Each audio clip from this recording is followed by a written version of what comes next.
जिस तरह से इस जाति के लोग एक अपराधी को मिलती सजा देखने के लिए इकट्ठे हुए और इतने खुश हो रहे थे, ये देखकर मेरे जिस्म का खून जम सा गया।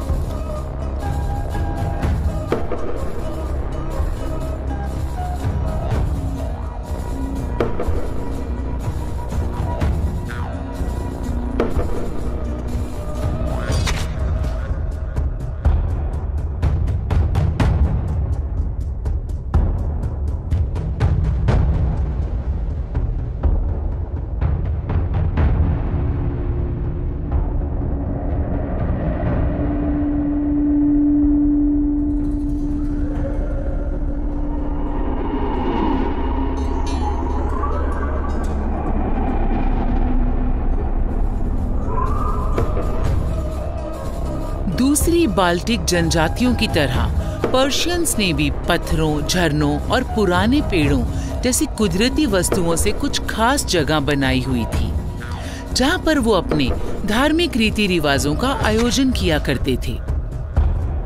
लिखित कहानियों में पर्शियन लोगों के महत्वपूर्ण स्थानों का उल्लेख मिलता है। रामोडिया, ऐसे स्थान पर जहां बुत प्रस्त पूजा करते थे,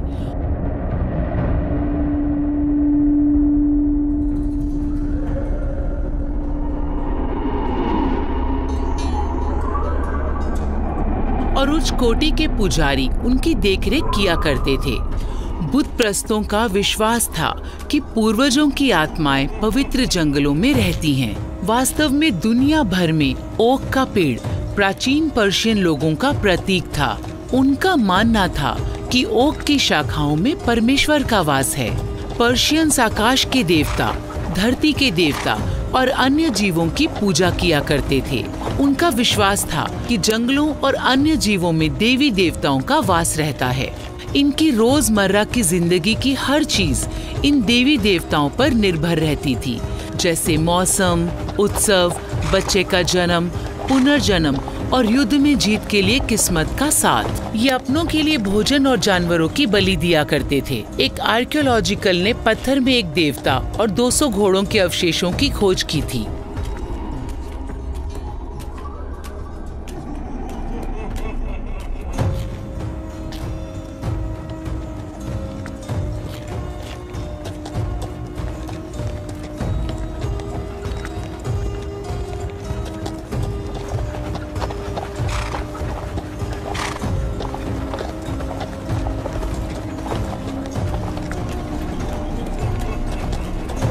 लार्स की ये यात्रा गैलेंडियन और जेट विंग्स के बीच जारी थी। मध्यम युग के आरंभ में इन इलाकों की आबादी बहुत कम हुआ करती थी और पड़ोसी ईसाइयों के साथ होने वाले युद्ध में या तो मारे जाते थे या उनमें शामिल हो जाते थे।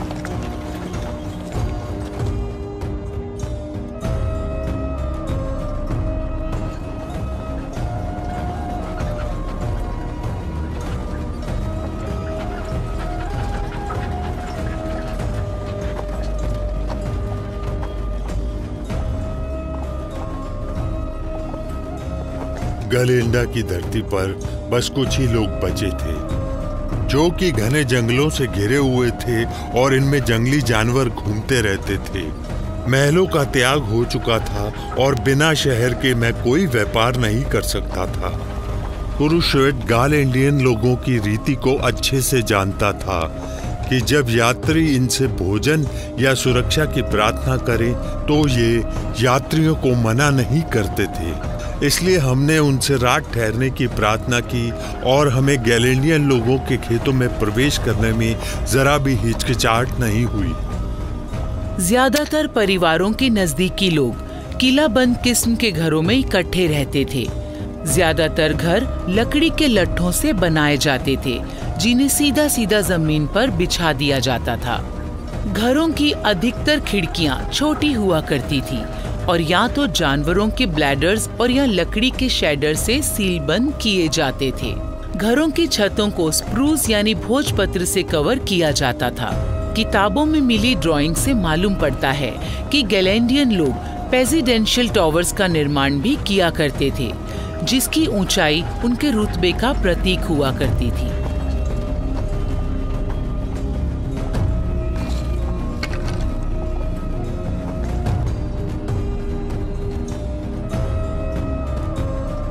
उनका खाना पीना लगभग हमारे ही जैसा था।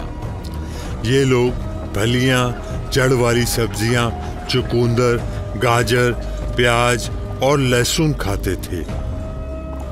सर्दी से निपटने के लिए खाए जाने वाले जानवरों को नमक लगाकर बैरल में रखा जाता था। मेरे लिए सबसे बड़े आश्चर्य की बात तो ये थी कि पिजन्स चिमनी नहीं बनाते थे।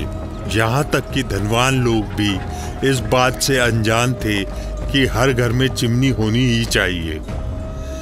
गैलेंडियन लोग उनका प्रिय भोजन परोसा करते थे, जिसे स्वीडनी के नाम से जाना जाता था।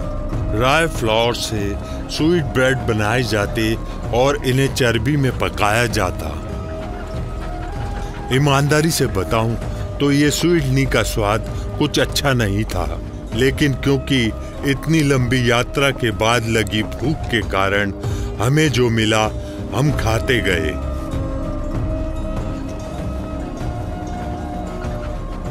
उस रात हमारी सेवा के लिए घर के मालिक की पत्नियां और उनके गुलाम हाजिर थे। अन्य बाल्टिक जनजातियों की तरह गैलेंडियन लोगों में भी एक से अधिक पत्नियां रखना आम बात थी।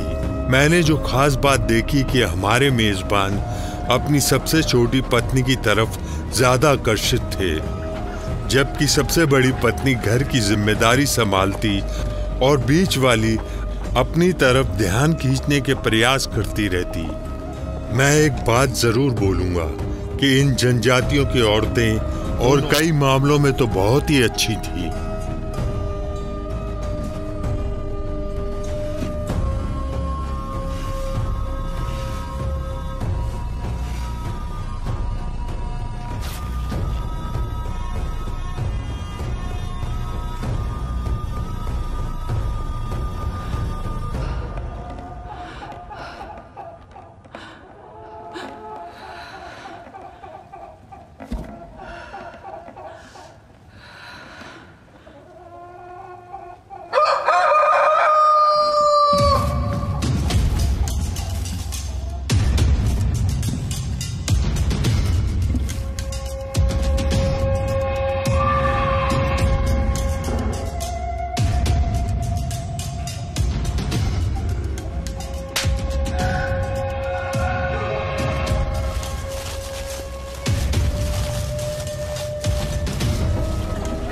अगली सुबह कुरुश्वेत बहुत परेशान था और उसने मुझे बताया कि कल रात को जो भी हुआ नौकर ने सब देख लिया।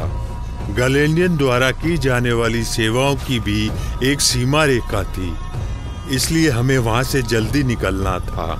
कुरुश्वेत ने मुझे उन पर होने वाले अत्याचारों के बारे में सचेत किया था, लेकिन एक शादीशुदा बुतप्रस्त औरत के साथ हम बिस्तर होना मुझे किसी भी तरह से कोई भी पाप नहीं लगा। अचानक जिन गैलेंडियन लोगों को लगा कि उनका अपमान किया गया है, हमें मारने के मकसद से उनके द्वारा छोड़े गए तीर और आदमी हम तक पहुंचने लगे। हमारा पीछा करने के लिए उसने अपने परिवार और अपने नौकरों की सहायता ली।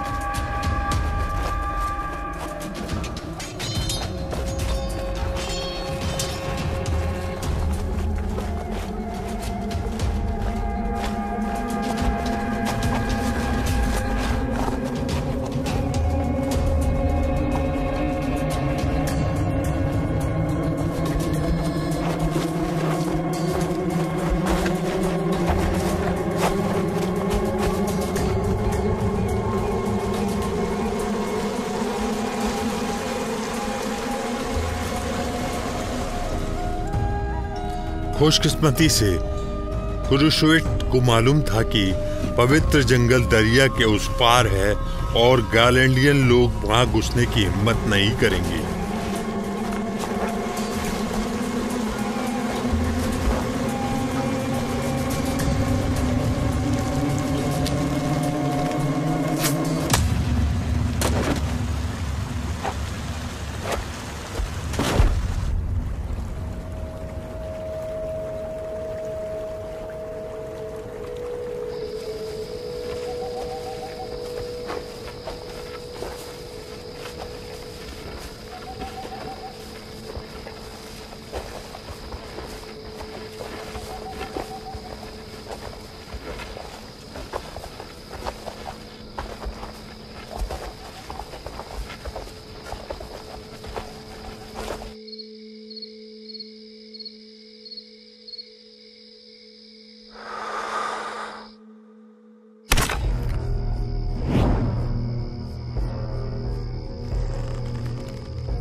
मैंने इस बात पर ध्यान नहीं दिया कि मेरे साथी यात्री ने मुझे योटविंगन्स और सुडोवियंस राज्य तक जाने के लिए पत्र दिया था।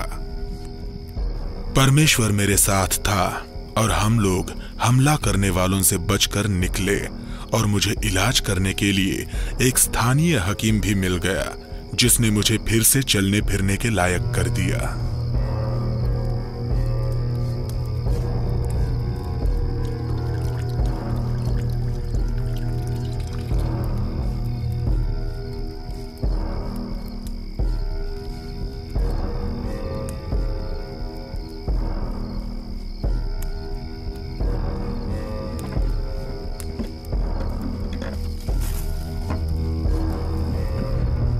मध्यकालीन युग में छोटी से छोटी बीमारी या चोट से इंसान की जान भी चली जाती थी। खराब भोजन, कठोर मौसम और स्वच्छता की कमी या इलाज की कमी के कारण मनुष्य का औसत जीवन 25 से 30 साल तक का ही था। बचपन सबसे मुश्किल भरा होता था और आधे से ज्यादा बच्चे जिंदा नहीं रह पाते थे।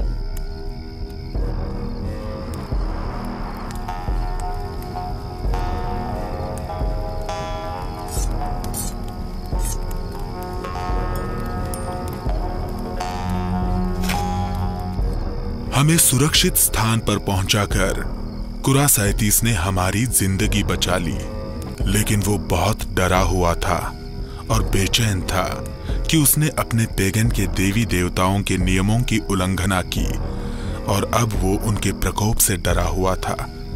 पश्चाताप करने के लिए कुरासाइटिस ने अपने सिर के बालों की बलि दे दी। ऐसा करके उसने कुछ समय के लिए खुद के रुतबे को गिरा दिया और गुलामों जैसा रूप बना लिया।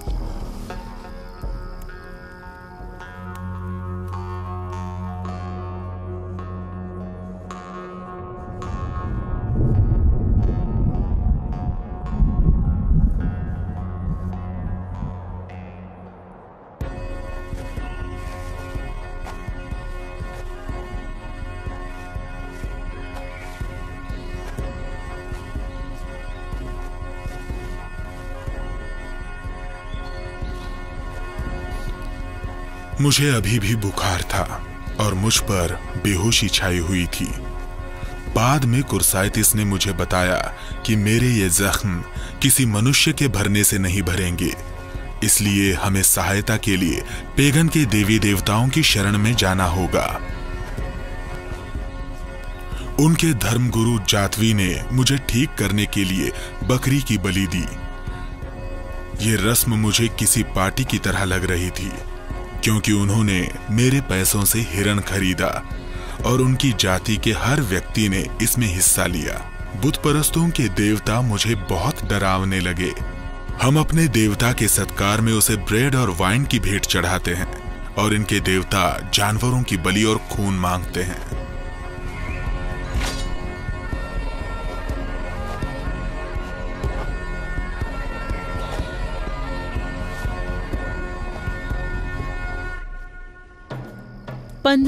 ईस्वी में ल्यूथरन थियोलॉजियन द्वारा लिखी किताब में जेटविंगर में बकरे की बलि के बारे में जिक्र किया गया है। इसमें बताया गया है कि ईसाई मत के अनुसार जेटविंगर में बकरे की बलि देने वाली इस प्रथा को शक की नजर से देखा जाना चाहिए। बलि चढ़ाए गए जानवर के खून को एक कटोरी में डालकर इस प्रथा में शामिल होने वाले हर व्यक्ति पर छिड़का जाता था और बचे हुए खून का इस्तेमाल अपने घर और पालतू जानवरों को प्रकोप से बचाने के लिए इस्तेमाल किया जाता था। इस प्रथा का प्रमुख हिस्सा तो वो था जब बलि दिए गए जानवर का मांस पकाया जाता था और मांस के पकने के दौरान मांस पकाने वाले व्यक्ति गेहूं और बकव्हीट से बने ब्रेड को चूल्हे के इस पार से उस पार एक दूसरे की तरफ उछालते थे और तब तक उछालते थे जब तक वो ब्रेड तैयार नहीं हो जाती थी।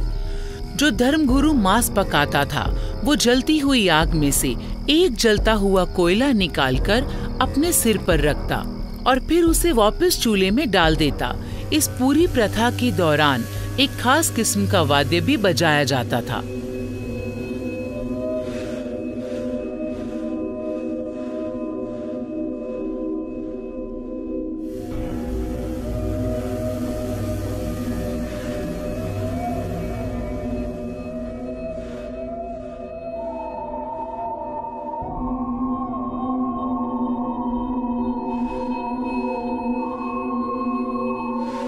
मेरा जख्म चमत्कारी ढंग से भर गया और मेरी खोई हुई ताकत फिर से लौट आई। मैं नहीं जानता ये परमेश्वर की कृपा थी या बुतप्रस्त लोगों द्वारा किए जाने वाले जादू टोने का चमत्कार। बस मैं दोबारा तंदुरुस्त हो चुका था और बुतप्रस्त लोगों की जीवन शैली के बारे में ज्यादा जानकारी जुटाने के अपने मिशन को पूरा करने के लिए अपनी यात्रा फिर से शुरू कर सकता था। स्वस्थ होने के बाद लार्स लिथुनिया के लिए निकल पड़ा। लिथुनिया और ऑक्सटैचियन के लोगों को विभिन्न इतिहासकारों ने शक्तिशाली, आतंकवादी और असभ्य बताया है, जो कि अपने पड़ोसी इलाकों में आतंक मचाए रखते थे। लिथुनिया के हेनरी क्षेत्र के इतिहास में बताया गया है कि साल 1205 में लिथुनिया के तकरीबन 2000 घुड़सवार एस्टोनियन इलाके की तरफ लूटपाट किया करते थे और वापसी में व्यापारिक शहर रीगा को बर्बाद करने के लिए निकलते थे।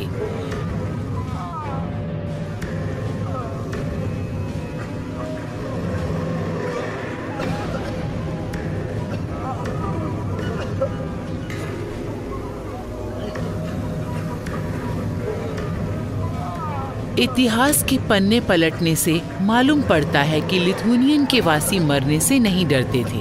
उनके लिए युद्ध में जान गंवाना सम्मान की बात थी।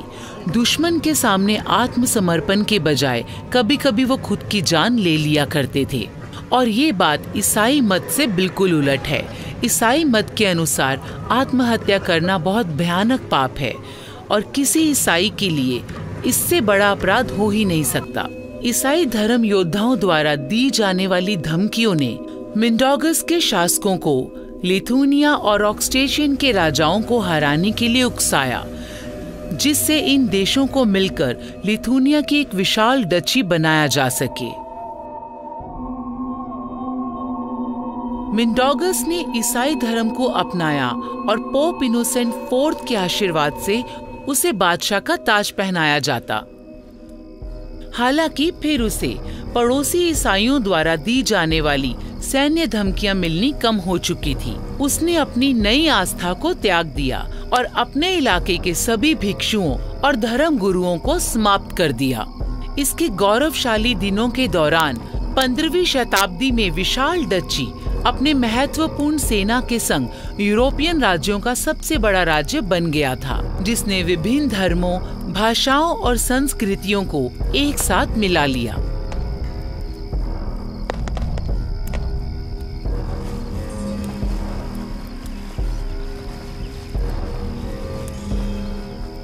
मैं कर्नावे पहुंचा, जिसे लिथुनिया की विशाल डची में सबसे विशाल और महत्वपूर्ण माना जाता था। ना ही कुर्साइटिस और ना ही मैंने कभी 5 किलो वाला नगर देखा था। संभव है कि मैं डेनमार्क वापस जाऊंगा, तब ये सब सुनने वाले स्तब्ध रह जाएंगे।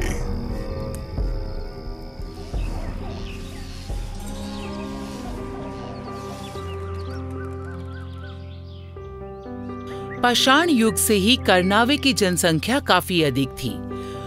मध्यकाल की अन्य बस्तियों की तरह यहाँ पर सुरक्षा दीवारें नहीं थी, किंतु मर्शी नदी के निकट दलदली भूमि थी। अपनी इस लाभकारी भौगोलिक स्थिति के कारण ये नगर सुरक्षित था।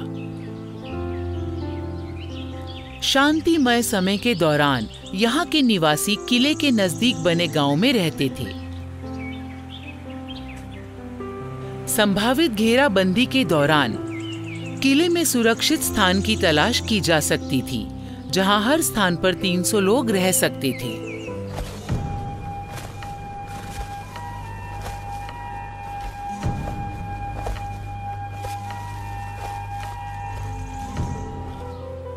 और फिर मैंने कर्नेव को पीछे छोड़ दिया। मुझे लगा कि मुझे अन्य जातियों के जीवन शैली की एक निश्चित समझ है, किंतु फिर एक बार मुझे मेरी आंखों पर भरोसा नहीं हुआ। मैंने यहाँ पूर्वी या बिजेंट पुजारियों के बारे में सुना और ये देखकर मुझे बड़ी हैरानी हुई कि वो लोग इस नगर में चर्च बनाने में कामयाब हो गए थे। एक कैथलिक होने के नाते ये पूर्वी आस्था मेरे लिए अनजान थी। मुझे उम्मीद थी कि मैं यहाँ के पादरी से बात कर पाऊंगा, क्योंकि हम लोग एक ही परमेश्वर को मानते हैं।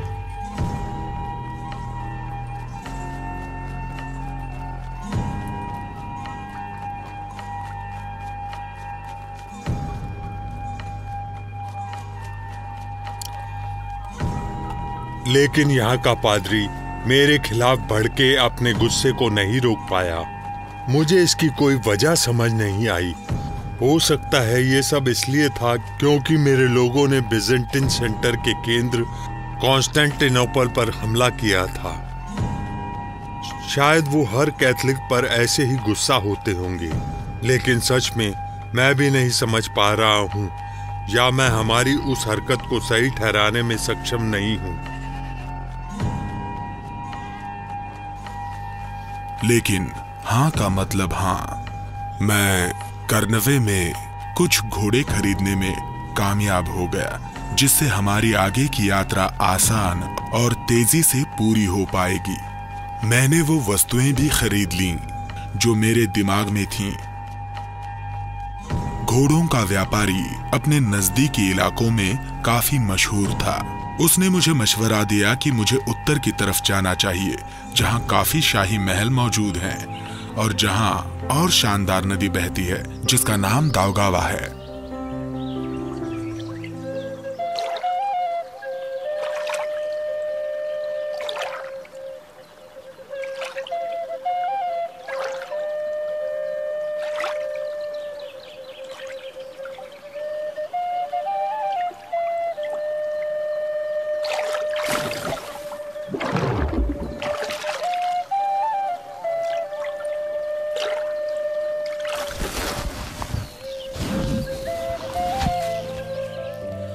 सौ के दशक में रोमन सेनेटर और इतिहासकार टैसिटस ने अपनी प्रसिद्ध उपलब्धि कर्मानिया में बाल्टिक जनजातियों के पूर्वजों का वर्णन किया है।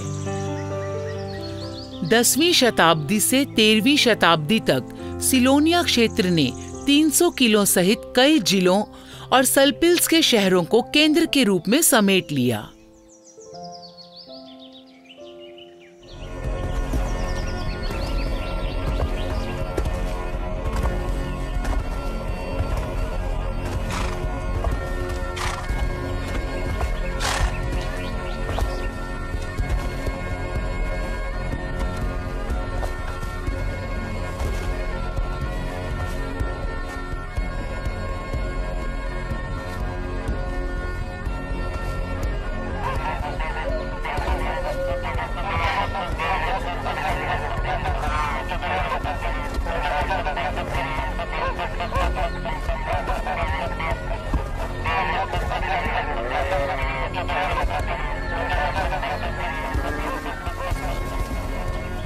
सेलोनिया में मैंने कुछ अविश्वसनीय घटनाएं देखी जो ईसाई धर्म में असंभव थी।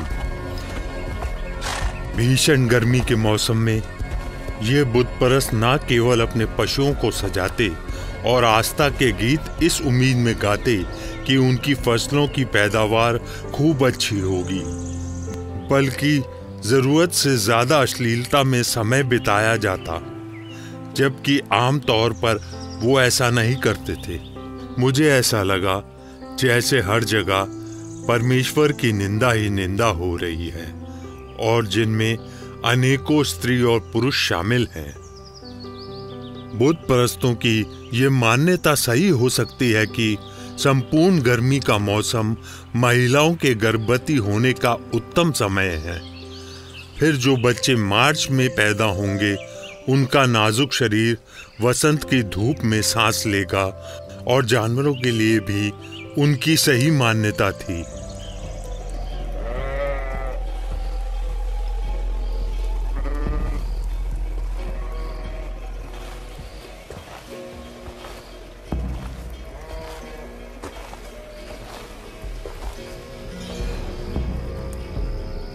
संक्रांति उत्सव के रहस्य और उसे जीवंत बनाने के लिए विभिन्न प्रकार की सहायता ली जाती है।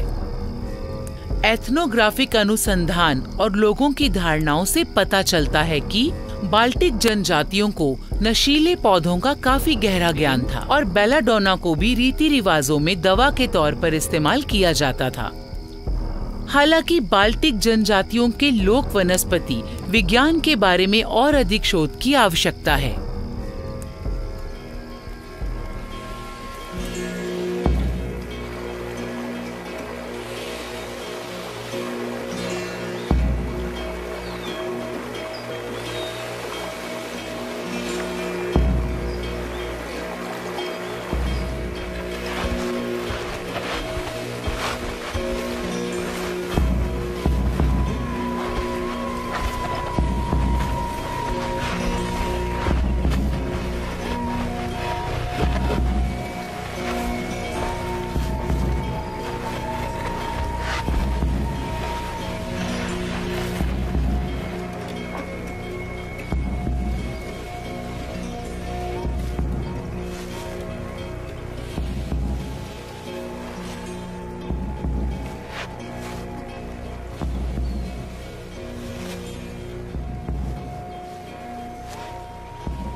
शिखर की गर्मी के दौरान लोग अंधेरे पर प्रकाश की जीत का जश्न मनाते हैं। अग्नि को सूर्य, जिंदगी का देवता, उपजाऊपन, गर्मी और स्वास्थ्य का प्रतीक माना जाता है। साल के सबसे लंबे दिन और सबसे छोटी रात के दौरान लोगों ने शुद्धिकरण के अनुष्ठान में भाग लिया, जो नए जीवन का प्रतीक और मौत के खिलाफ एक संघर्ष है। इस महोत्सव में समाज के सभी समूहों का स्वागत किया गया। अपने आसपास की अलौकिक शक्तियों को बुलाने के समय सभी के साथ समान व्यवहार किया गया।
शिखर की गर्मी के दौरान बुत परस्तों द्वारा आयोजित इस अनुष्ठान के बाद मुझे बहुत अजीब महसूस हुआ।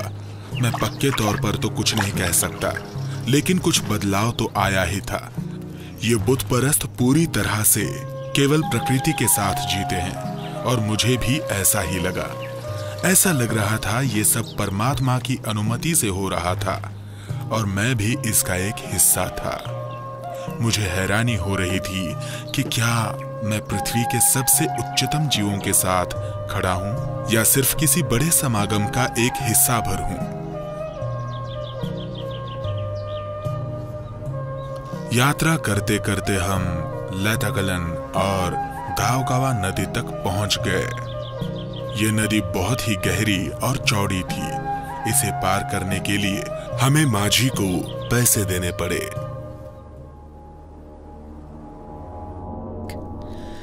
13वीं शताब्दी में इलाके में रहने वाले 50 से 70 हजार लोगों के बीच गैलेंडियन बाल्टिक जनजाति के बीच सबसे अधिक मशहूर थे। कैथोलिक वेस्ट और ऑर्थोडॉक्स ईस्ट के बीच दावगावा नदी का बहुत ही लंबा और महत्वपूर्ण व्यापारिक मार्ग था। स्कैंडिनेवियन स्लेव्स और उत्तरी जर्मन के व्यापारियों ने दावगावा पर नियंत्रण करने के लिए ठगी, बल प्रयोग का गठबंधन के प्रलोभन का प्रयोग किया। लेटगालन के निवासी जो नदी किनारे रहने वाले लोगों को अक्सर व्यापारियों, ईसाई, पादरियों और धर्म योद्धाओं के साथ बैठक करने की पीड़ा झेलनी पड़ती थी।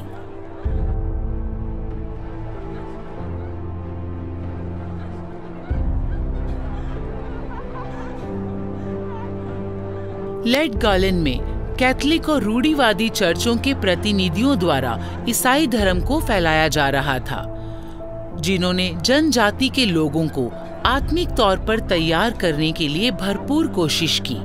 राजनीतिक समाज के उत्कृष्ट वर्ग के एक हिस्से ने ईसाई धर्म की शिक्षाओं के प्रभाव से खुद को धर्मांतरित कर लिया।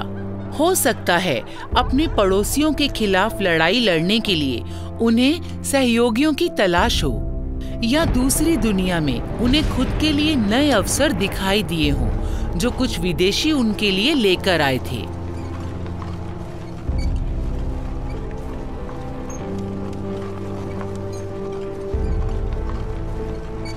ईसाइयों के धर्म युद्ध के दौरान दुश्मन और उनके सहयोगी परिस्थितियों के अनुसार अपना पाला बदलते रहते थे। लेटविया के इतिहासकार हेनरी ने पारंपरिक यूरोपीय हमलों का वर्णन किया है। वो लोग आसपास की जगह उजाड़ देते, घरों और गांवों में आग लगा देते और औरतों और बच्चों सहित कई बुत परस्तों को बंदी बना लेते। और ये लोग गाय, बैलों और घोड़ों को अपने कब्जे में ले लेते और 7 दिन के बाद बड़े ही उत्साह से अपने घरों को लौट जाते। बंदी बनाई गई महिलाओं को जबरदस्ती अपनी पत्नी, रखैल या गुलाम बना दिया जाता। सबसे बड़े दुश्मन के सिर को किसी ट्रॉफी की तरह सजाया जाता और बाद में उस सिर को उन परिवारों को बेच दिया जाता जो अपने सदस्य के सिर की कीमत देने को तैयार हों, ताकि मरने वाले का अंतिम संस्कार रीति रिवाज से किया जा सके।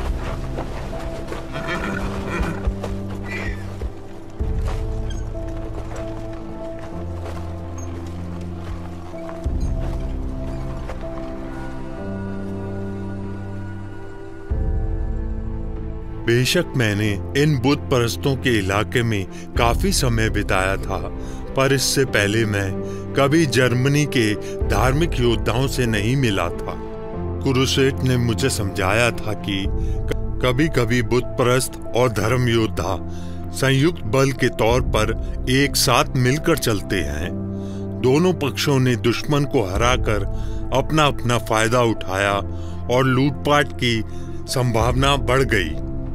मेरी समझ में ये नहीं आया कि दुश्मन एक साथ मिलकर कैसे चल सकते हैं, लेकिन मुझे इस बात का संदेह था कि असंभव सा ये गठबंधन शायद ईसाई धर्म की शिक्षा के प्रचार को बुत परस्तों में फैलाने में सहायक हो रहा होगा।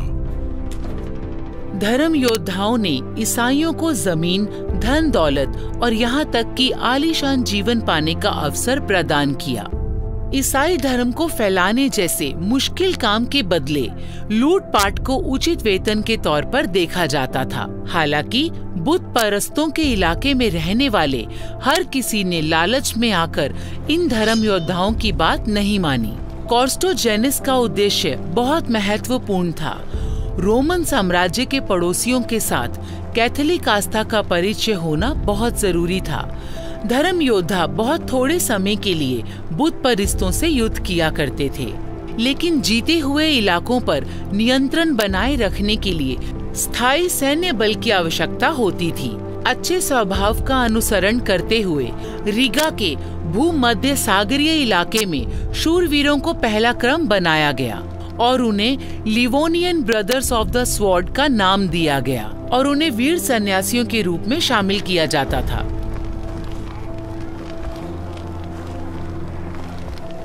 एक पुजारी ने हमें योद्धाओं के शिविर में रात बिताने के लिए आमंत्रित किया। इस कीमत पर मेरे राजा व्लादिमीर सेरेस को जमीन मिल जाएगी। लेकिन जो कुछ मैंने देखा शायद वो इतना आसान भी नहीं है जैसा कि वो सोचता है।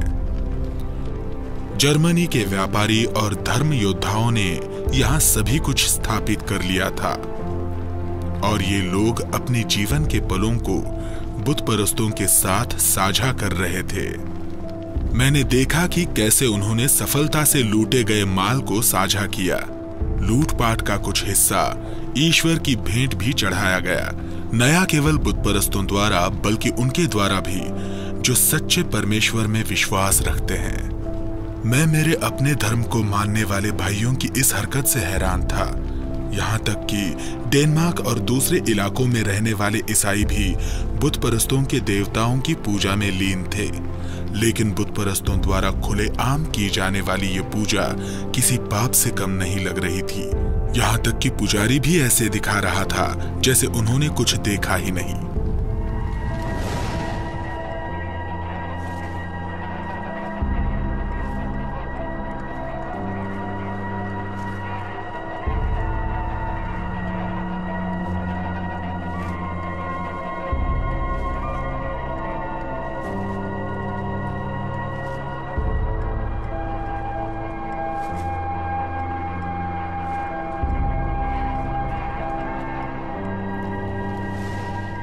यात्रा करते करते लार्स एक शहर तक पहुंच गया जो नदी के किनारे बसा हुआ था और अब जिसे गोया के नाम से जाना जाता है।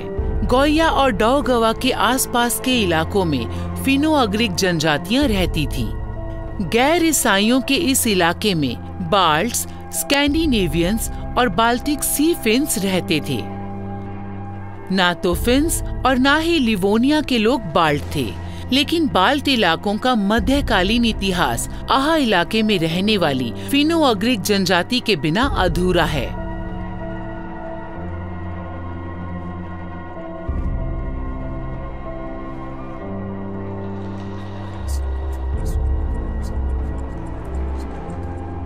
फिनो-अग्रिक लोगों के पास जीवात्मा को लेकर वैश्विक नजरिया था। प्रकृति से संबंधित हर चीज आपस में जुड़ी हुई थी और अमर आत्मा में विश्वास किया जाता था। हो सकता है बाल्ट्स ने फिन्स और लिवोनिया के लोगों से सीधे कई मिथक देवताओं को अपनाया हो, जैसे धरती, जंगल, हवा और समुद्र। बुतप्रस्त लोग प्रकृति के सभी रूपों को समान रूप से सम्मान देते थे। ऐसा माना जाता है कि बुतप्रस्त पेड़ों, चट्टानों, हवा आदि को शाब्दिक या वास्तविक रूप में पसंद नहीं किया करते थे। उनकी पूजा करने वाली चीजें कुछ किसी ऐसी खिड़की जैसी होती थी जिसके दोनों तरफ देखा जा सकता हो। प्राकृतिक वस्तुओं को बिचौलिए की तरह इस्तेमाल किया जाता था, जिनके माध्यम से अनजान रहस्यों को उजागर की जाने जैसी धारणाएं जुड़ी हुई थी।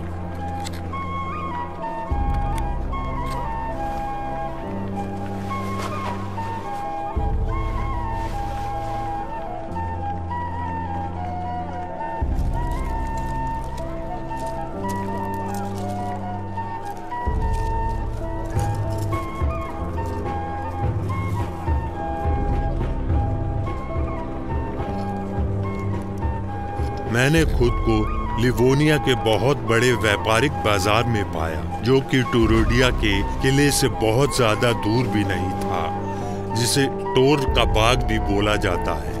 मैंने नमक के एक व्यापारी से बात की जो जर्मन से आया था।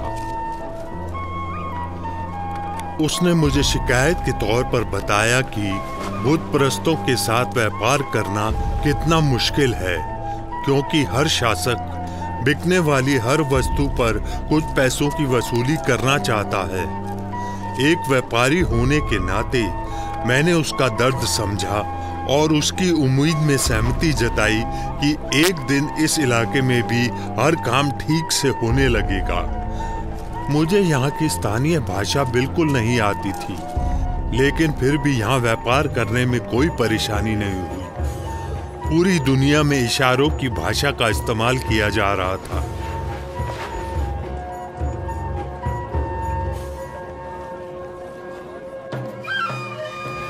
वस्तुओं की खरीदारी बहुमूल्य नमक और मोम देकर की जा सकती है, जो नाप तोल करने में भी आसान है। बाल्टिक समुद्री क्षेत्र के आसपास खरीदो फरोख्त के लिए जिस मुद्रा का इस्तेमाल किया जाता था वो 200 ग्राम चांदी का एक टुकड़ा था, जिसे ऑजरिंग कहते थे। मुद्रा की छोटी इकाइयों को साधारण तरीके से काट दिया जाता था। ऑजरिंग को घोड़े की लगाम माना जाता था। एक ऑजरिंग को एक घोड़े के समान माना जाता था।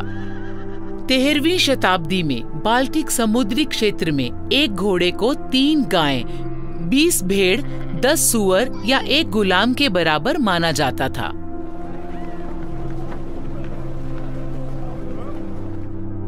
मैंने फैसला किया कि बुत परस्तों के इलाके से बढ़िया मोम लेकर डेनमार्क वापस जाऊंगा। इस तरह के सामुद्रिक इलाके के जंगल में बहुत सारे मोम के पेड़ थे, जिसकी वजह से मोम यहाँ काफी सस्ता था। मैंने सुना है कि पश्चिमी यूरोप में कई चर्चों, मठों और जागीरदारों के घरों को मोम की मदद से चमकाया गया है, जो मोम इन बाल्स ने इकट्ठा किया था। मैंने मेरी आखिरी तलवार और भाले के बदले कुछ मोम के पहिए खरीद लिए। मैं इन्हें डेनमार्क ले जाकर बेचने और अपना भाग्य बनाने की योजना बना रहा था, और मैं चाहता था कि इसमें कुछ मोम मैं अपने खुद के आनंद के लिए रख लूं। फर, अनाज और लिनन जैसी उच्च मांग वाली वस्तुओं के अलावा तुराइदा की मंडी में महिला गुलामों की पेशकश भी की जाती थी।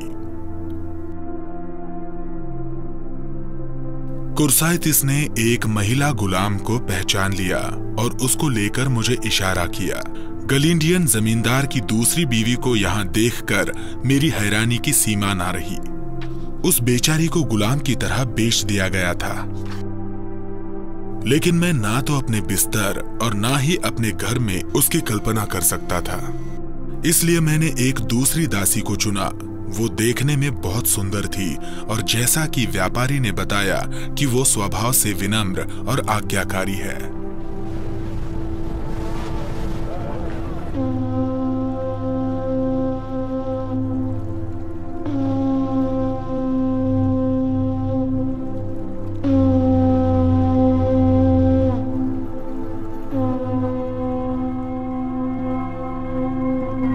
मैंने काफी हद तक बुत परस्तों के इलाकों को देख लिया था, इसलिए मैंने घर वापस चलने का फैसला किया। मैंने नदी के रास्ते रीगा के बंदरगाह शहर तक जाने का फैसला किया, जहां मुझे समुद्र के जमने से पहले डेनमार्क जाने के लिए यातायात का कोई साधन मिल जाए। अपनी यात्रा के दौरान लार्स ने जो शहर देखे, रीगा श्रेणी उनसे बिल्कुल अलग थी। जर्मनी, गॉफलैंडिक और डैनिश के व्यापारियों के आने से लिवोनिया में 2 छोटी बस्तियों को एक साथ बसाया गया और इस तरह रीगा का निर्माण हुआ, जो बाद में लिवोनिया में एक बड़ा शहर बनकर उभरा। कुछ ही दशकों में खेतों, गोदामों, चर्चों, मठों और कई महलों की सुरक्षा के लिए रीगा में डोलोमाइट चट्टानों की दीवारें बनाई गईं। लिखित सूत्रों के अनुसार रीगा का वर्णन दुश्मनों की भूमि पर एक प्रवासी चौकी के रूप में किया गया है और शैतानी इलाकों में ईसाइयों का दुर्ग गर्व से ऊंचा खड़ा है। रीगा में ईसाई धर्म का चलन तब शुरू हुआ जब 13वीं शताब्दी में ईसाई धर्म जर्मन के व्यापारियों के जहाजों के साथ यहाँ पहुंचा। व्यापारी लोग बुत परस्तों के बीच कोई प्रचार करने नहीं आए थे, बल्कि वो तो इस इलाके में नशे के व्यापार के लिए नए रास्ते बनाने के लिए आए थे। धर्म योद्धा यहाँ व्यापारियों के लिए फायदे का सौदा साबित हुए, जो ईसाई धर्म फैलाने के बहाने कमजोर तबके के लोगों को अपने वश में कर सकते थे।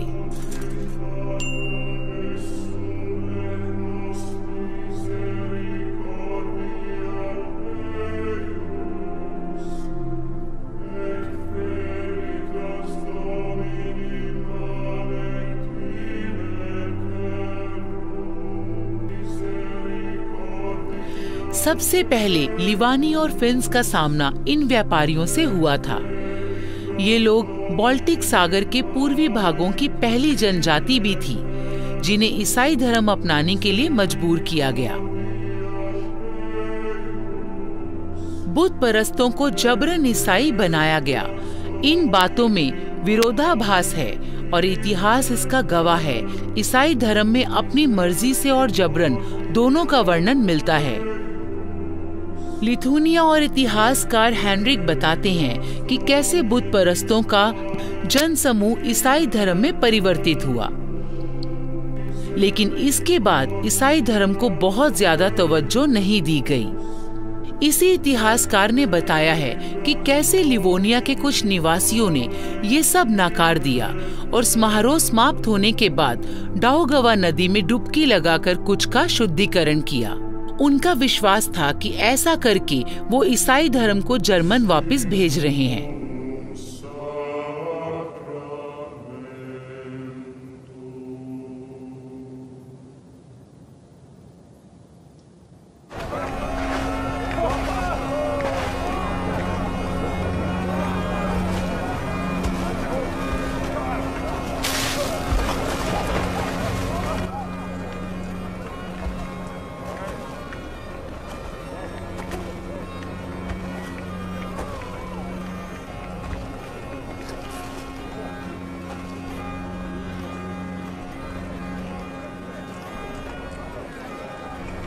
ये हैरान करने वाला संयोग ही था कि रीगा में मुझे मेरे पिता के दोस्त मिल गए। ये वही व्यापारी थे जिन्हें मैं ट्रूसो में मिला था। उन्होंने बताया कि रीगा बहुत कम समय में डेनमार्क और गॉटलैंड जैसा बड़ा शहर बन चुका था। उन्होंने मुझे समझाया कि जितनी जल्दी हो सके जर्मनी और गॉटलैंड के व्यापारियों के साथ रिश्ता बनाना शुरू कर दूं। उन्होंने समझाया कि रशियन और कॉन्स्टेंटिनोपल के व्यापारियों का रास्ता सुरक्षित करने के लिए जर्मनी के व्यापारी जल्दी डाउगावा पर अपना कब्जा जमा लेंगे। बाजार में एक जगह मैंने रंगमंच का प्रदर्शन देखा। ये एक चलता फिरता रंगमंच था जिसमें एक दुभाषीय का इस्तेमाल किया जा रहा था। इस नाटक में परमेश्वर के दूत और ईसाई धर्म की उत्पत्ति के बारे में बताया जा रहा था। लेकिन जब मैंने दर्शक बने बैठे बुत परस्तों की तरफ ध्यान दिया तो मुझे समझ आ गया कि दर्शकों में किसी को भी नाटक देखने का मकसद समझ नहीं आ रहा था। उन्हें आंतरिक शांति और अनंत जीवन का मार्ग दिखाया जा रहा था। लेकिन उन लोगों की शैतानी आंखें ये सब केवल मनोरंजन के तौर पर देख रही थी और वहां पागलों जैसी हंसी सुनाई दे रही थी।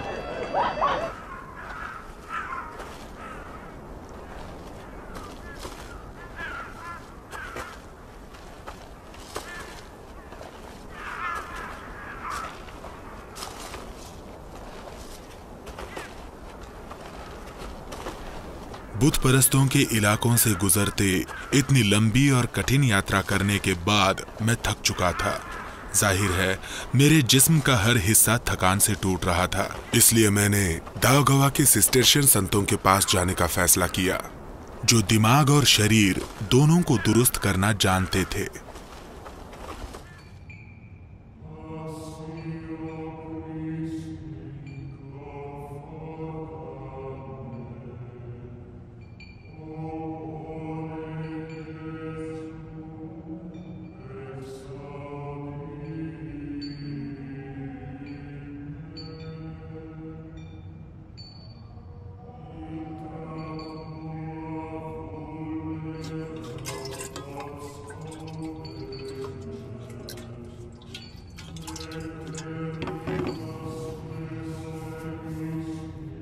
मध्यकालीन यूरोप में फ्लेबोटमी और कॉर्नर स्टोन ही इलाज का जरिया थे।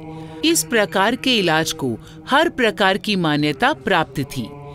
ऐसी मान्यता थी कि शरीर में से शैतान का असर निकल जाने के बाद इंसान ठीक हो जाता है।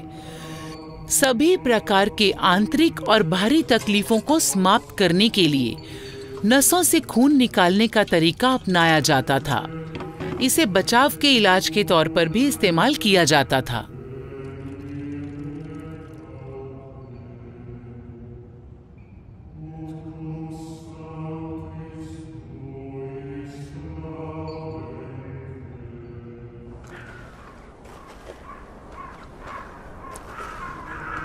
मुझे अभी भी बहुत कमजोरी महसूस हो रही थी, लेकिन मैं आंतरिक तौर पर बहुत मजबूत था और घर जाने के लिए तैयार था।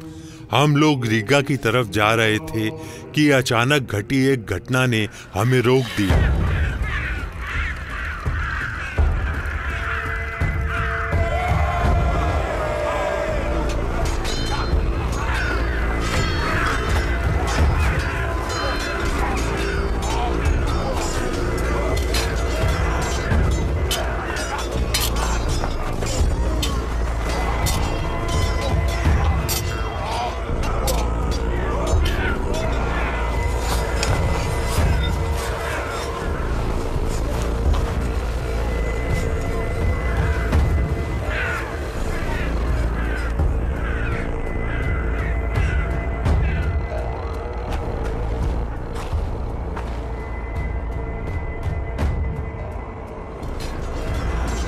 सूत्रों ने ओसल द्वीप से एस्टोनियन लोगों के 13वीं शताब्दी की शुरुआत में रीगा शहर की दीवारों के पास कई हमलों का वर्णन किया है।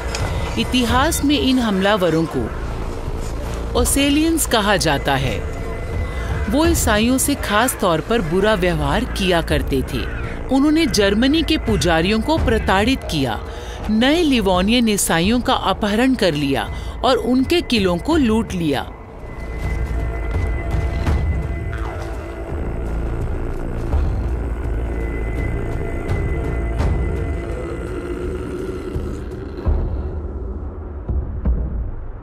लार्स का अपहरण कर लिया गया और उसे समुद्री जहाज द्वारा एस्टोनियन द्वीप पर लाया गया। एस्टोनियन के लोग बाल्टिक फिनो-अग्रिक लोग हैं जो लिवोनियन और फिन लोगों से संबंध रखते हैं और उन्हें प्रमुख द्वीपवासियों के रूप में जाना जाता था। इन लोगों के लिए ईसाइयों को हराना सबसे मुश्किल काम था। 13वीं शताब्दी में डेनमार्क के वॉल्डेमर द्वितीय स्वीडन की सेना रीगा के बिशप ने एकजुट होकर Livonian brothers of the sword के साथ मिलकर उन्हें हराने के लिए हमले किए। ओसेलियंस लोगों की धर्म योद्धाओं को रोकने की क्षमता शायद उनके संगठन के कारण थी, या द्वीप की भूगोलिक स्थिति के कारण, या फिर उनका साहस जो बुत परस्तों के देवताओं की आस्था पर आधारित था।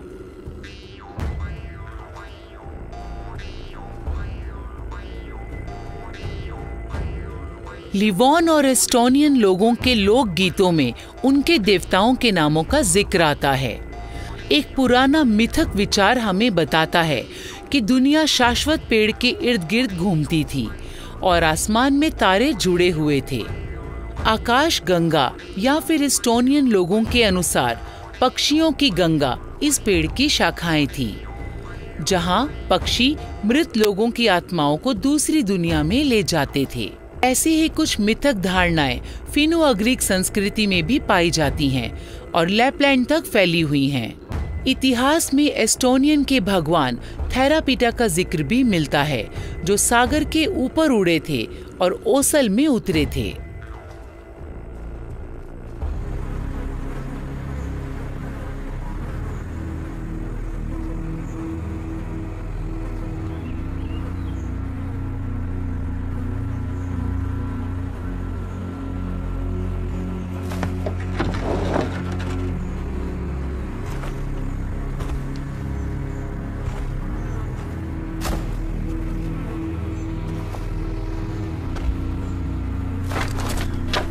मैं मेरे दूसरे साथियों से अधिक भाग्यशाली था कि उन्होंने मुझे जान से नहीं मारा, मेरे पिता के दोस्त की मौत मेरे लिए बहुत दुखदाई दुर्घटना थी,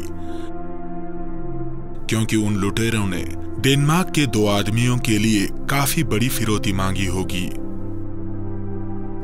अपने समय का सम्माननीय व्यापारी आज एक गुलाम बन चुका था। हमारे साथ किले में रहने वालों जैसा व्यवहार किया जाता था, कोई दुर्व्यवहार नहीं होता था, लेकिन खाने को बहुत ज्यादा अच्छा नहीं कहा जा सकता।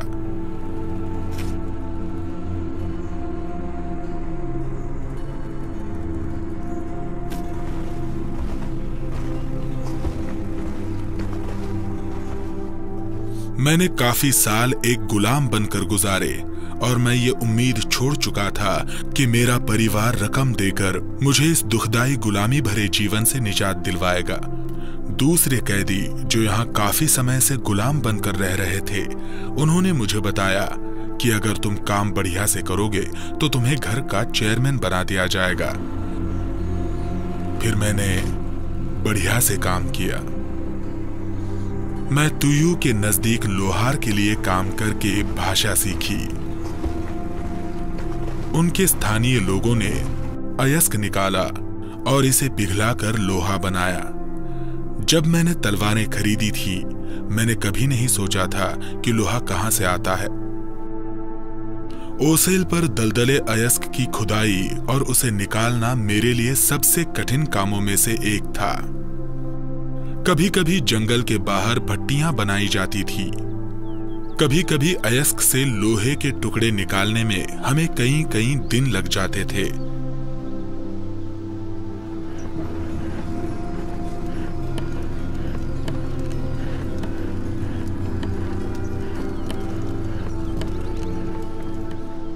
लोहार के यहाँ काफी आसान काम था। जहां मुझे लकड़ी जलाना और पानी लाना होता था, मुझे घंटों तक भट्टी को हवा देकर आग को जलाए रखना होता था। मैंने उस लोहार के लिए और भी बहुत सारे काम किए। समय के साथ साथ मेरा और उस लोहार का प्यार बढ़ता गया और वो मुझे एक पिता की तरह प्यार करने लगा, बल्कि एक माँ का प्यार भी मुझे उससे मिलने लगा। उस लोहार को अपने गांव में भी बहुत मान सम्मान मिलता था। कोई आश्चर्य नहीं कि घोड़े हमेशा धीमा दौड़ते थे। महिलाएं कांसे के जेवरों से सजी रहती थी, सुइयों से कपड़े सिला करती थी। लेकिन मेरे गुरु की सबसे अधिक सम्मानित कला थी हथियार बनाना। ओसेल के लोग खूनी तलवार को हमेशा अपने साथ रखने में विश्वास रखते थे।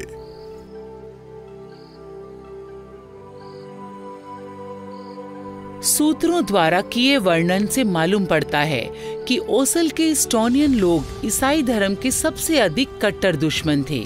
लिथुनिया के इतिहासकार हेनरी ने एक निर्मम घटना का जिक्र किया है। एस्टोनियन लोगों ने ईसाइयों के किले के जिंदा चेयरमैन का दिल निकाल लिया।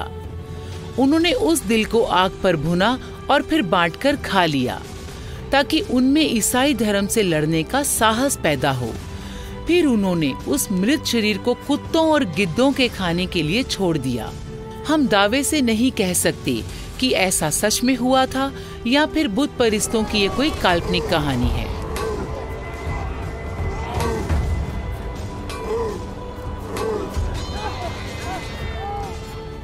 जानवरों की दुनिया में कमजोर जीव को हमेशा भोजन बना लिया जाता है। इन जनजातियों की सोच भी इसी प्रकार की थी। हमलावर अन्य जनजातियों को केवल लूटपाट करने, उनके जानवर और हथियार लूटने, उन्हें गुलाम बनाने की नजर से ही देखा करते थे। अगर वो ऐसा नहीं करते तो कोई दूसरा कर देता था। लूटपाट करते समय मुझे कैदियों के रिश्तेदारों से बात करने के लिए बिचौलिए की तरह इस्तेमाल किया जाता। हमारे द्वारा पीड़ित लोगों के उदास चेहरों को देखना मेरे लिए बहुत ही मुश्किल भरा समय होता था। इन बुत प्रस्तों के साथ रहते रहते मैंने एक बात तो सीख ली थी। अगर आप भेड़िए के साथ भागना जानते हैं तो आपको उसी तरह गरजना भी आना चाहिए। जैसे जैसे उनकी नजर समुद्र से हटी, ओसल के लोग तबाह होते गए वो खुद को बचाने के लिए पड़ोसियों की सेना में भर्ती हो जाते। मुझे लगने लगा था कि मैं भी उसल के लोगों के बराबर हो गया हूं, लेकिन मुझे किसी साधारण जानवर की तरह बेच दिया गया।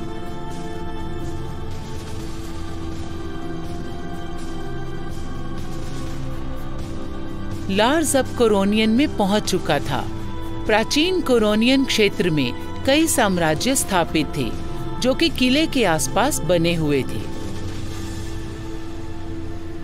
स्कैंडिनेवियन और आर्टिसन व्यापारियों के बीच कोरोनियन के आसपास समझौता हुआ था और गॉटलैंड के पास ही पहली शताब्दी के मध्य घनिष्ठ संबंध स्थापित किए गए थे। लिखित सूत्रों के मुताबिक कोरोनियंस स्वीडन और डेनमार्क के व्यापारियों में व्यापार से अधिक लड़ाइयां हुआ करती थी।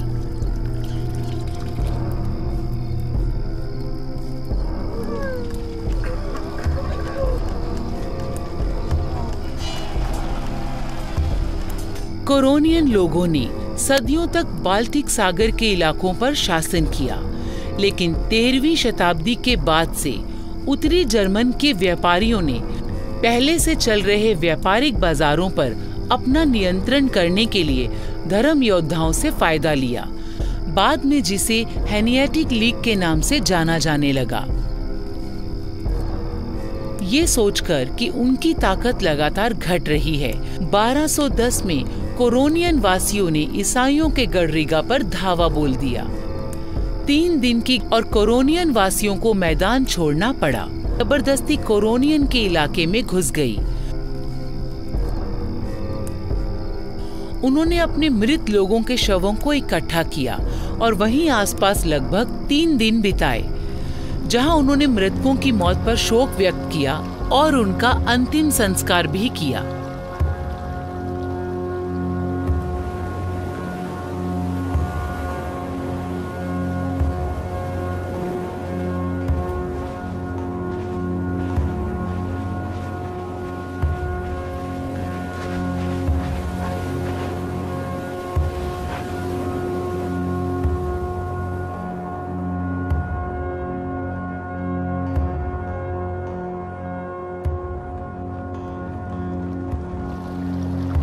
कोरोनियंस वासियों का व्यवहार बिल्कुल जंगली जानवरों जैसा था। वो किसी भी कीमत पर अपने जंगल छोड़ने को तैयार नहीं थे और वो अपने पालतू मवेशियों की तरह यहीं रहना चाहते थे। और उन्होंने एक सबक और सीख लिया था, अगर आप उन्हें हरा नहीं सकते तो उनके साथ चले जाओ। जर्मनी, डेनमार्क और स्वीडन के साथ युद्ध में भयानक रक्तपात से बचने की उम्मीद में कोरोनियंस वासियों ने पोप के आशीर्वाद से ईसाई धर्म को अपना लिया।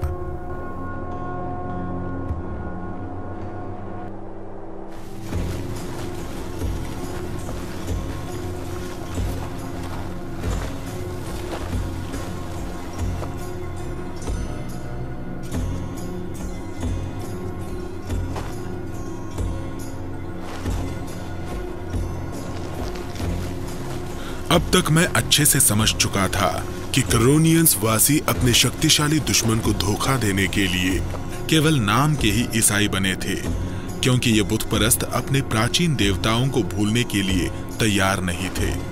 इसके अलावा शीर्ष के सर्दी के मौसम में मैंने कोरोनियंस वासियों को पवित्र जंगल में जानवरों का शिकार करते देखा, जहां उन्होंने इससे पहले न कभी कोई जानवर मारा और न कोई पेड़ काटा। सर्दी के सबसे छोटे दिनों के दौरान बुतपरस्तों ने चेहरों पर मास्क पहन लिए, इस विश्वास से कि उनके पूर्वजों की आत्माएं स्पष्ट दिखाई देंगी, जिस कारण वो अपने मृतक रिश्तेदारों और भगवान से बात कर पाएंगे। लैमिकीन्स को पता चला कि उनकी पड़ोसी जनजाति सैमोगिटियंस के लोग जर्मनी के धर्म योद्धाओं से युद्ध करने का इरादा बना रहे थे, इसलिए उसने सैमोगिटियंस के राजा विकिंतस को बड़ी मात्रा में हथियार बेचने की पेशकश की। इस सच के बाद कि वो अक्सर आपस में लड़ते रहते थे और एक लाभकारी संयुक्त समझौते के लिए ये लड़ाई बाधक नहीं थी, मैं खूब हंसता अगर मुझे इस बात पर रोना नहीं होता कि कैसे अलग अलग तरीके से मेरे भाग्य ने मेरे रास्ते में बाधाएं पैदा की हैं। लैम्किंस ने मुझे महंगी वाइन के लिए बेच दिया, जो चमड़े के एक थैली में भरी हुई थी।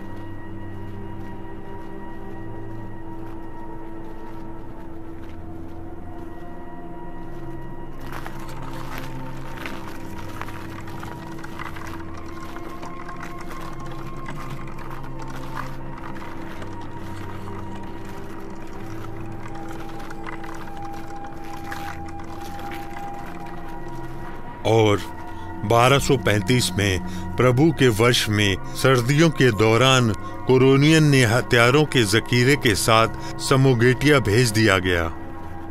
यूक्विकिंटस अपने बड़ों के साथ आगे आगे चल रहा था और हम उसके पीछे पीछे धीरे धीरे चल रहे थे, क्योंकि हमारे साथ सामान भी था।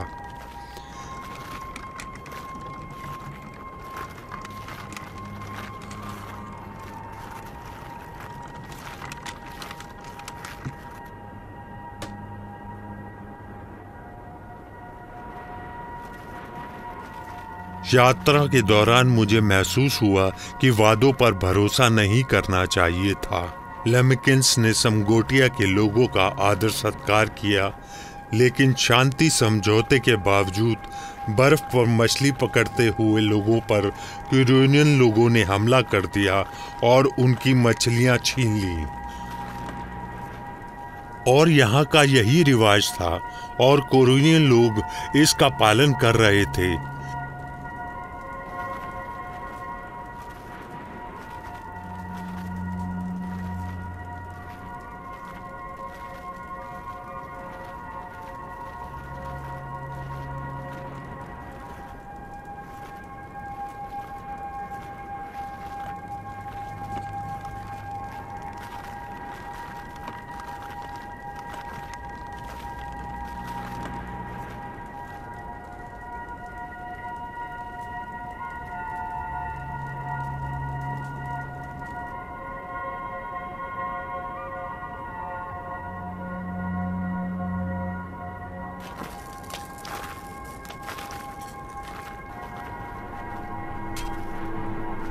हमारा रास्ता मुश्किल और खतरनाक था, क्योंकि पिघल जाने के कारण बर्फ काफी पतली हो चुकी थी। इसमें किसी को भी कोई हैरानी नहीं हुई और हमारे में से कुछ लोग बर्फ पर चलकर निकल गए और कुछ बदनसीब लोग इस बर्फीले पानी में अपनी जान गंवा बैठे। जिसने ईसाई धर्म अपना लिया था, अंतिम संस्कार के लिए उसका शव उसके परिवार वालों को सौंप दिया गया, लेकिन गरीब नौकर पर किसी को दया नहीं आई, इसलिए हमने उनकी लाशों को भेड़ियों के लिए छोड़ दिया।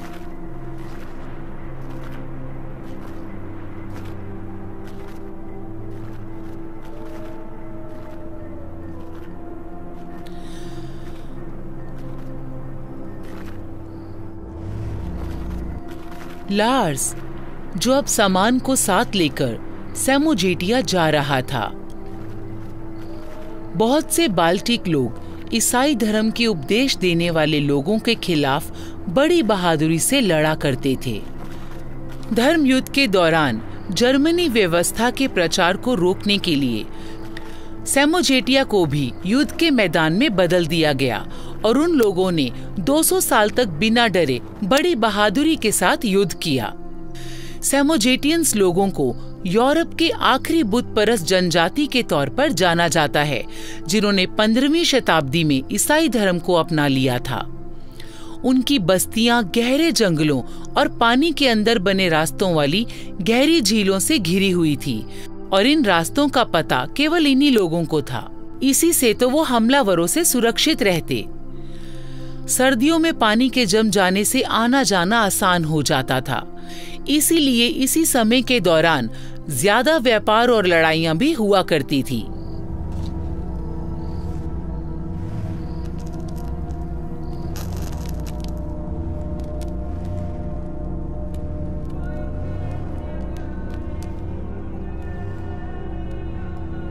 शोक सभा के दौरान मैं सैमोगेशियन के गांव पहुंचा, क्योंकि ये सब मैंने बुत परस्तों के इलाके में पहले भी देखा हुआ था, इसलिए मुझे कुछ ज्यादा हैरानी नहीं हुई। मृतक के शरीर पर अंतिम संस्कार के समय पहनाए जाने वाले कपड़े और जूते पहनाए गए थे और अंतिम संस्कार में शामिल होने के लिए उसका शव एक टेबल पर रखा हुआ था, जबकि उसके परिवार के लोगों ने खाया पिया और उपवास रखा। पूरी रात लोगों ने शोक व्यक्त किया और रिश्तेदार विलाप करते रहे। मरने वाले की पीछे छूट गई हर चीज की लिस्ट बनाई गई, जैसे कि बीवी, बच्चे, भेड़ें, गाय, घोड़े, बत्तखें और बाकी का सामान। उन्होंने रात भर शराब पी और प्रार्थना की कि उनके जो रिश्तेदार पहले मर चुके हैं वो मृतक का स्वागत करें।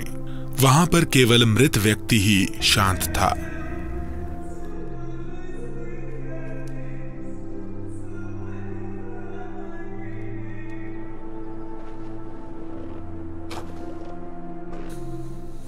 यहां पर मैं अभी तक अजनबी था, इसलिए मुझे पास जाने की इजाजत नहीं थी। मैंने दूर से देखा कि कैसे उन्होंने दारू पी और फिर बर्तनों सहित ब्रेड के टुकड़े, नमक और कुछ हथियार कब्र में फेंक दिए। मैंने एक ऐसे शुल्क के बारे में सुना जो नदी के उस पार ले जाने के लिए मृतक द्वारा नाव चलाने वाले को दिया जाता था। इसलिए ये लोग जेवर और चांदी राख होने के लिए डाल दिया करते थे। इतने साल बुत परस्तों के बीच बिताने के बाद मैं खुद की पहचान भूल चुका था कि मैं ईसाई हूं या बुत परस्त। और कभी कभी मुझे हैरानी भी होती थी, क्या उनके देवता हमारे परमेश्वर का हिस्सा नहीं थे? और क्या उनके पवित्र जंगल हमारे चर्चों जैसे नहीं थे? और गर्मी के दौरान उनके द्वारा मनाए जाने वाले उत्सव क्या हमारे प्रभु के जन्मदिन पर मनाए जाने वाले उत्सव के समान नहीं था? ऐसे विचारों से मैं घबरा गया और मैंने जल्दी ही ये सब सोचना छोड़ दिया। ईसाई होने के नाते निश्चित ही ऐसे विचार मुझे नरक में धकेल देंगे।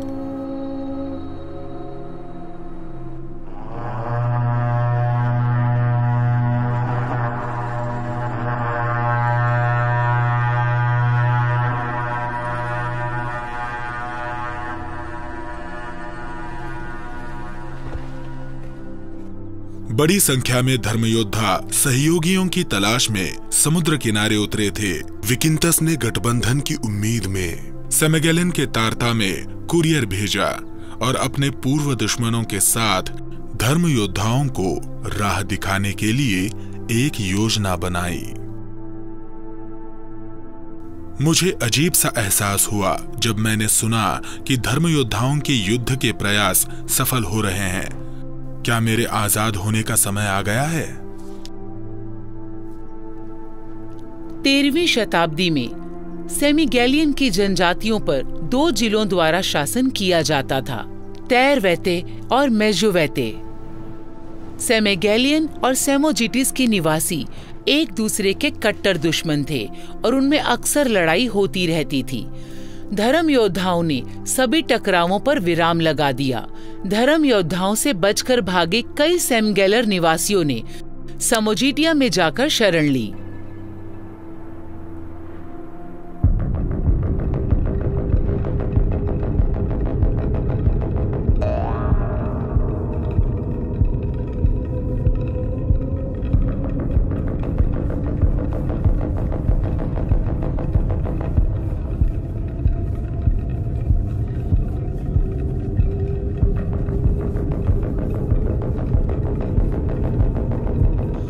बुत परस्तों द्वारा भविष्य के बारे में मालूम करने का तरीका मैं पहले भी कई बार देख चुका हूँ। वो लोग जानवरों की हड्डियों को आग में गिरा देते थे और धुएं की दिशा पर ध्यान लगाते थे और धुएं से उभरने वाली आकृतियों के अनुसार फैसला करते थे कि युद्ध के लिए जाया जाए या घर पर ही रुका जाए।